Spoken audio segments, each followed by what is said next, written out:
Kobe Paras at Kylene Alcantara. Sila pa rin. Ayon kay Benji Paras, sa gitna ng mga chismis na naghiwalay na sina Kobe Paras at Kylene Alcantara, nagsalita na ang ama ni Kobe na si Benji Paras upang linawin ang issue. Ayon kay Benji, sila pa rin, kasabay ng isang smile emoji sa kanyang Viber message.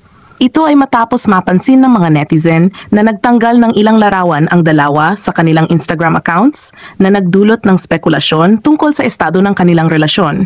Nang tanungin kung bakit tinanggal ang mga larawan, sagot ni Benji, "Hehe, ewan ko sa kanila. Magkasama lang kami, nag-inuman pa, eh." Sa kabila ng mga haka-haka, nananatiling tahimik sina Kobe at Kylene tungkol sa issue. Gayunpaman, ayon sa mga malalapit sa kanila, maayos pa rin ang kanilang relasyon.